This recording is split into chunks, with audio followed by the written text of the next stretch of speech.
చెట్ల స్నేహం. చెట్ల స్నేహం, ద ఫ్రెండ్షిప్ ఆఫ్ ట్రీస్. ధారా వాళ్ళ ఊరిలో ఎండాకాలం చాలా వేడిగా ఉండేది. మధ్యాహ్నమైతే బయటికి వెళ్లాలంటేనే భయం. ధారాకి కూడా ఎండ అంటే అస్సలు ఇష్టం లేదు. ఇంటి ముందున్న చిన్న మొక్క కూడా ఎండకి వాడిపోతున్నట్లు అనిపించింది. ఈ ఎండ ఏంటి తాతయ్య, అస్సలు తగ్గడం లేదు అనుకుంటూ ధార తన తాతయ్య వనమాలి దగ్గరికి వెళ్ళింది. వనమాలి తాతయ్య ఎప్పుడూ వాళ్ళ ఇంటి వెనుక ఉన్న పెద్ద మామిడి చెట్టు కిందే కూర్చునేవాడు.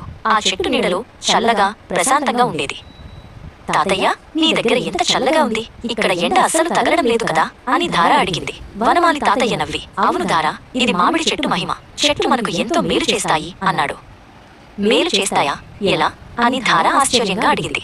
చెట్లు మనకు స్వచ్ఛమైన గాలిని ఇస్తాయి, ఎండ నుండి నీడని ఇస్తాయి, రుచికరమైన పండ్లను ఇస్తాయి, పక్షులకు గూళ్లు కట్టుకోవడానికి ఆశ్రయమిస్తాయి అని వనమాలి తాతయ్య వివరించాడు.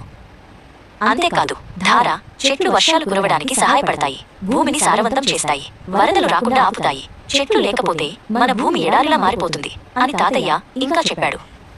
ధార కళ్ళు పెద్దవి చేసుకుని వింది. అయితే ప్రతి ఒక్కరికి ఎన్ని చెట్లు ఉండాలి తాతయ్య అని అడిగింది.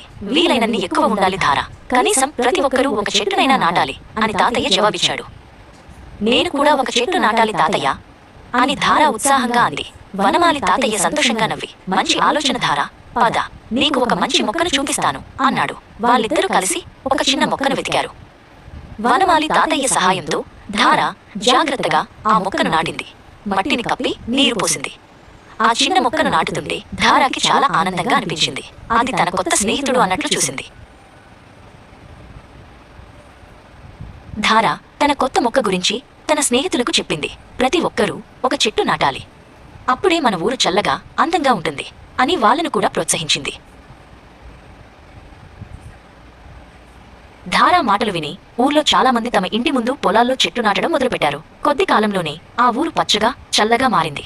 ధార తన మొక్కకు నీరు పోస్తూ పచ్చగా మారిన తన ఊరిని చూసి సంతోషంగా నవ్వింది.